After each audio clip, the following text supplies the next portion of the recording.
Today, we're diving into an ancient way of thinking about morality that kind of flips the script on the whole thing. Instead of asking what's the right thing to do, it asks a much more personal question: who am I trying to become? So let's get into it. All right, let's kick things off with a big one. Think about it. Is morality all about the things we do, the choices we make moment to moment, or is it really about who we are deep down? This little tug of war between doing and being is right at the heart of virtue ethics. A lot of the time when we talk about ethics, we get caught up in rules. What does the law say? Or what choice is going to lead to the best outcome? But virtue ethics, which we get from brilliant thinkers like Aristotle, comes at it from a totally different angle. It's less about a rule book and more about a simple, powerful question.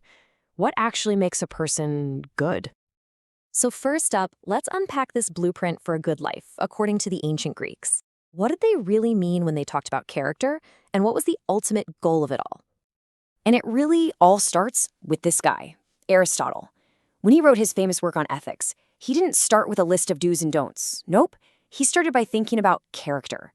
He was obsessed with this question of what traits, what qualities make a person genuinely good through and through. For Aristotle, the big answer, the whole point of being human, was to achieve this thing called eudaimonia. Now, this isn't just about feeling happy for an afternoon. It's way deeper. Think of it as true human flourishing, a life of real, lasting contentment. It's the kind of good life that all our other goals are really pointing towards.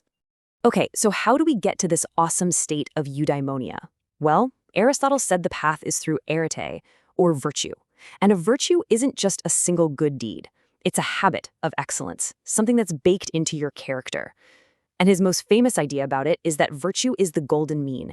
It's the perfect sweet spot between two extremes. And check this out. This table breaks it down perfectly. Let's take courage. If you have too little, that's cowardice. But if you have way too much, you're just being reckless or foolhardy. Courage, the virtue, is that sweet spot right in the middle. It's not about having no fear, it's about having the right amount. So being virtuous isn't about being perfect, it's about finding that balance. So we've got the what, but what about the how? I mean, how do you actually become a virtuous person? Well, this is where the real work begins, because virtue isn't something you're just born with. It's something you have to build, to forge, for yourself. Listen to what Aristotle says here. That word, habitual, is everything. Think about it. You're not an honest person just because you tell the truth one time. You're honest when telling the truth is just what you do, when it's your default setting. It's a pattern that comes from who you are, not just a one-off choice. Becoming virtuous is kind of like learning to play an instrument or getting good at a sport. It takes practice, right? You have to know what you're doing, and you have to choose to do it because it's the right thing to do, not because you're going to get a reward. You do it over and over until it's just part of you, and eventually it becomes second nature, something you do easily, even gladly. So, what are we even aiming for here? Well, here's a list of some of the big ones. We call these the moral virtues, the qualities that are good for pretty much anyone to have, no matter where you live. Why? Because they're the building blocks for living a good life with other people, and for reaching that state of flourishing we talked about. And this is where it gets really personal. This whole idea asks us to take a good, hard look at our own lives. Just think about all the tiny choices you make every single day.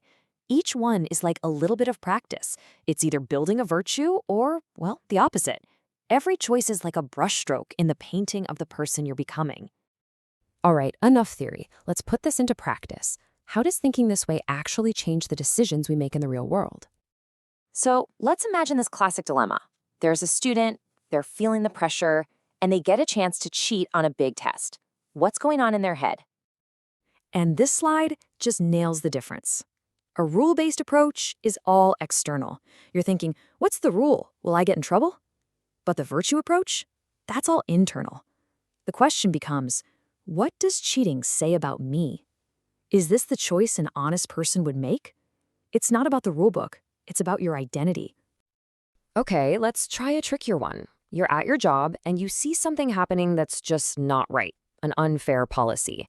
Speaking up could be risky for you, but staying quiet just feels wrong.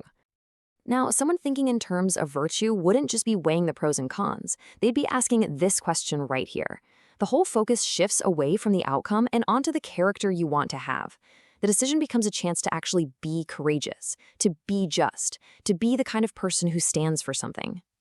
So here's the bottom line. For a truly virtuous person, doing the right thing isn't a chore. It flows naturally from who they are. They aren't doing it because some rule is forcing them to, but because it's an honest-to-goodness expression of their character. And that really brings us to the end here. Virtue ethics isn't about getting a quick answer to a tricky problem. It's about the lifelong project of building and tuning your own moral compass. So I want to leave you with something to chew on. If you had to describe the ideal version of yourself, what virtues would you use? Would it be compassion, integrity, courage? Just naming them is the very first step to actually building them. And one last thought. Let's bring all this big picture stuff right down to earth, to right now. The huge project of living a good moral life. It's really just built out of tiny daily habits. So what's one small thing you can do today that's a little bit of practice for the person you want to be tomorrow? So in the end, virtue ethics isn't just another theory from a book. It's an invitation. It's an invitation to stop seeing morality as a checklist of things to do and start seeing it as the art of crafting a life. It's about making that shift from simply doing good to the lifelong journey of being good. And that right there is the challenge and the absolute beauty of becoming fully human.